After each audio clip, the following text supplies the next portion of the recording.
Hi, this is Bill Gustoff with Homeschool Iowa. It is Saturday, February the 19th, 2022. It's the day after the first funnel week of the legislature. I'll come back to that in just a second, though, but I wanted to start off this week with talking something we've already talked about quite a bit. The tuition and textbook tax credit.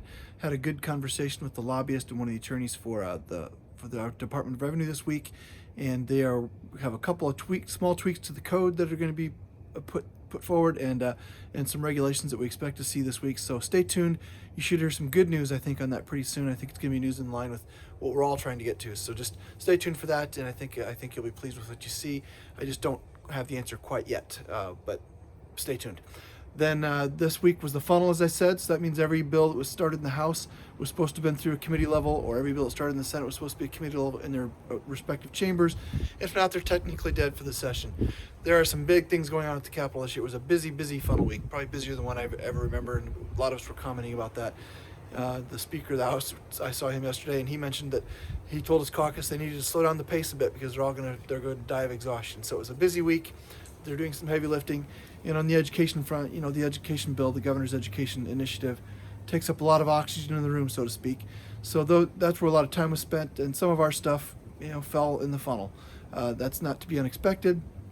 And frankly, a lot of our stuff is the sort of thing that can find its way as an amendment or interim study or something. So, Credentialing Act we were working on, where our diplomas would be given the same recognition as an accredited school's diploma. The minor school driver's license, trying to fix that so that homeschoolers don't have to go through a school district to be able to get the same minor school driver's license for going to sports and jobs and helping on the farm. We're going to work on that. That'll be an interim study. There are some issues with that need to be ironed out. We have some tax-related issues that still may come up, like a 529 access plan that made it through the funnel. It's funnel-proof because it's an appropriations bill. But watch for things to come forward. The one on the education plan for the governor, we'll be watching that and commenting on that, and watching to make sure that independent private instruction stays independent, and looking for opportunities to advance some of the things that we care about. We also were watching and things that weren't our initiatives, but we've been engaged quite a bit on things like making sure that that religious institutions aren't treated differently than secular ones when it comes to shutting down for a pandemic. We didn't have that in Iowa, but we saw other states where liquor stores were left open and casinos were left open, but churches were closed. So there's a preemptive bill to try to make sure that doesn't happen here, which could impact homeschoolers through co-ops and other things.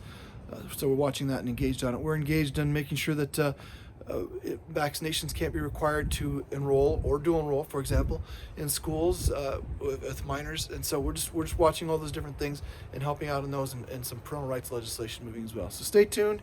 Continue to pray for us. Thank you for subscribing to our Voter Voice updates. Please share this with others who you think need to hear these things, because we may call on you this session yet to engage with your legislators. Please pray for us as we continue to work at the Capitol and try to do a good job of representing homeschoolers and Christ at the Capitol. Thanks.